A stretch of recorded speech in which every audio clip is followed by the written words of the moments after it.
As of January 8, 2021, idineklara ng Department of Agriculture Bureau of Animal Industry na bird flu-free na ang Pilipinas. Ito'y matapos ang halos 6 na buwan simula na magkaroon ng outbreak ng highly pathogenic avian influenza strain sa isang egg-producing farm sa San Luis, Pampanga. Ayon sa pinuno ng Research and Regulatory ng Department of Agriculture Region 3 na si Dr. Eduardo Lapus, negatibo na ang mga nagiging resulta ng kanilang pagsusuri matapos na maisagawa ang serye ng Integrated Disease Control Measures. Hindi lamang sa bayan ng San Luis sa Pampanga, kundi maging sa mga karatig probinsya. So after 6 months, negative, parang gano'n naman, January, so mga 6 months, yung nawala na ng nagkakasakit, puro negative yung surveillance activities na ginawa natin doon sa area. Ang pagiging bird flu free ng bansa ay magbubukas umano ng malaking oportunidad, hindi lamang dito sa lokal na merkado. Ayon kay Director Chris Pulo Bautista ng Department of Agriculture Region 3, pati ang exportation ng poultry products ay inaasahang lalago. Kaya ang hakbang umano nila habang problemado ang industriya ng livestock dahil sa pinakikitunguhang ASF, palalakasin umano sa rehiyon ang poultry farming.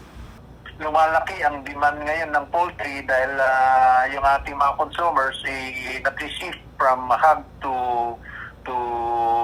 poultry. So malaking gawin natin itong opportunity na mag-expand ng ating poultry industry.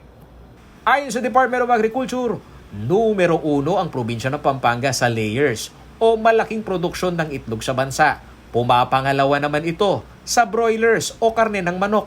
Sa pagdeklara ng DA sa World Organization for Animal Health o OIE na bird flu-free na ang Pilipinas, magpapalakas umano ito sa kabuhayan ng mga taga-Central Luzon ngayong panahon ng pandemya. Yung status na yan, yung declaration na yan, sa ating mga poultry raisers. Ang isa pa is, yun yung kinakampaign namin ngayon, na with the presence pa rin ng ESF, African Swine Fever dito sa gitnang Luzon, ini-encourage namin ang sektor na mag-expand.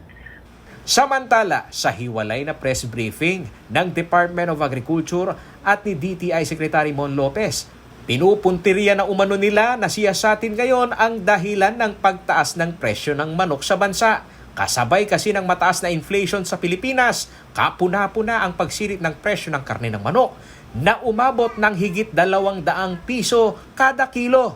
At sa monitoring umano ng DTI, kapuna-puna ang mataas na reklamo ng mga mamimili.